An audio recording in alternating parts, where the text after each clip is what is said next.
नमस्कार मित्रांनो, अष्टविनायक यात्रेला सुरुवात करणार आहोत। ही यात्रा एका विशिष्ट क्रमाने सुरू होते। पहिला गणपती श्री मोरगावचा मोरेश्वर मोरेगाव या ठिकाणाहून अष्टविनायक यात्रेची सुरुवात होते। मोरावर आरूढ झालेल्या गणरायांचे हे पवित्र स्थान भक्तांना सुख समृद्ध मंगलमय जीवनाचा आशीर्वाद देते।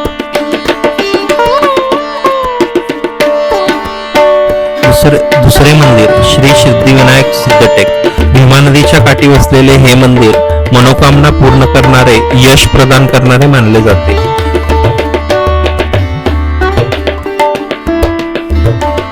तिसरा मंदिर श्री बल्लाळेश्वर पाली अष्टविनायकातील हे एकमेव मंदिर ज्याला एका भक्ताचे नाव लाभले आहे। बाल भक्त बल्लाळ अखंड भक्तीमुळे गणरायाचे येथे वास्तव्य केले आहे। चौथे मंदिर श्री वरदविनायक महाड नवसाला पावणारे गणपती म्हणून प्रसिद्ध असलेले हे मंदिर भक्ताची इच्छा पूर्ण करणारे मानले जाते।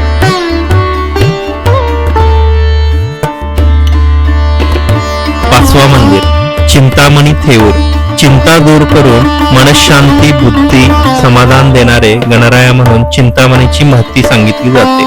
सहावे गणपती श्री गिरिजात्मक लेण्याद्री डोंगरातील गुहेत वसलेले हे एकमेव अष्टविनायकातील मंदिर आहे।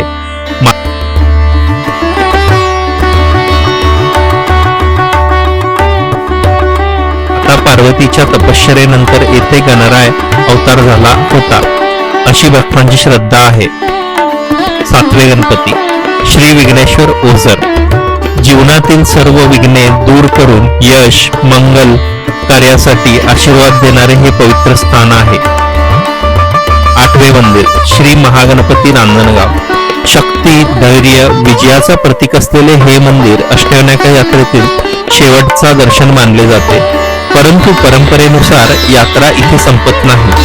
सर्व 8 मंदिराचे दर्शन घेतल्यानंतर पुन्हा एकदा मोरेगावच्या श्री मोरेश्वर मंदिर दर्शन घेऊन अष्टविनायकाची यात्रा पूर्ण केली जाते। मंगलमूर्ती मोरया अशाच मंगलमय आणि प्रेरणादायी प्रवासासाठी आमच्या चॅनलला सबस्क्राईब करा। व्हिडिओ आवडल्यास लाईक शेअर कमेंट करायला विसरू नका। थँक्यू।